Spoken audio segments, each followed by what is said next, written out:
आंदोलन मुक्त आसाम, आतंकवाद मुक्त आसाम और विकास युक्त आसाम, ये तीनों वादों को भारतीय जनता पार्टी पूरा कर आसाम की जनता के सामने आई है। प्रधानमंत्री जी की निगरानी में हमने आसाम को अगले 5 साल में बाढ़ मुक्त आसाम बनाने का भी वादा किया है और आसाम के अंदर से हमेशा के लिए आतंकवाद, आंदोलन, हिंसा, गोलियां, बम धमाके बंद हो और यहाँ श्रीमंत शंकरदेव, श्रीमंत माधवदेव और भूपेन हजारिका लोकप्रिय गोपीनाथ जी की कल्पना का आसाम बने, इसके लिए भारतीय जनता पार्टी संकल्पबद्ध है। आज हेमंत विश्व शर्मा के क्षेत्र में मैं मतदाताओं को अपील करने आया था, उनसे बात करनी थी, मगर मीडिया के माध्यम से मैं उनको अपील करता हूं कि विगत 5 साल में सर्बानंद जी और हेमंत ने आसाम को विकास के रास्ते पर चढ़ाया है। हेमंत यहाँ के स्वास्थ्य मंत्री थे। कोरोना के खिलाफ जो लड़ाई लड़ी गई, इसमें सबसे अच्छी लड़ाई अगर कहीं लड़ी गई है देश के गिने चुने राज्यों में, तो उसमें आसाम है।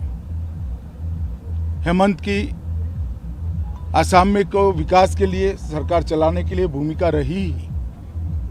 सर्बानंद जी और हेमंत ने आसाम का तो विकास किया ही है, मगर हेमंत साथ साथ में नेडा के भी चेयरमैन रहे हैं और पूरे उत्तर पूर्व में भारतीय जनता पार्टी पहुंचे।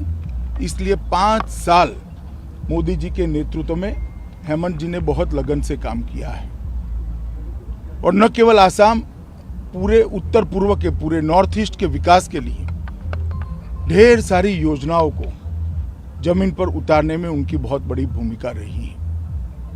मैं उनके विधानसभा क्षेत्र के सभी मतदाताओं को अपील करता हूं कि आसाम और उत्तर पूर्व के विकास के लिए हेमंत विश्व शर्मा की जरूरत है। भारतीय जनता पार्टी के दोनों नेता एक साथ मिलकर आसाम को आगे बढ़ाएंगे। आसाम आगे बढ़ता है, इसके साथ उत्तर पूर्व भी आगे बढ़ता है। तो मेरी आप सबसे विनम्र अपील है कि हेमंत जी को प्रचंड बहुमत के साथ आप जिताइए, मोदी जी के हाथ मजबूत करिए, भारतीय जनता पार्टी को मजबूत करिए और फिर से एक बार आसाम में भारतीय जनता पार्टी की सरकार बनाइए। भारतीय जनता पार्टी ही आसाम और नॉर्थ ईस्ट को 10 को पुराने हिंसा के दलदल से बाहर निकालकर विकास के रास्ते पे ले जा सकती है।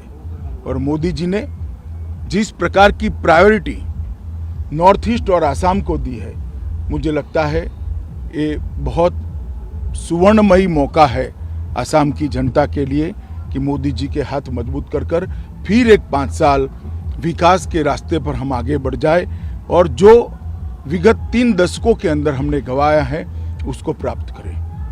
कांग्रेस पार्टी यहाँ पर आसाम की अस्मिता के नाम पर चुनाव लड़ना शुरू की थी और उसका अंत बदरुद्दीन अजमल, असम की पहचान है, वहां लाकर हुआ है। मैं असम की जनता को इतना ही पूछना चाहता हूं कि बदरुद्दीन अजमल क्या असम की पहचान हो सकते हैं? श्रीमंत शंकरदेव, श्रीमंत माधवदेव,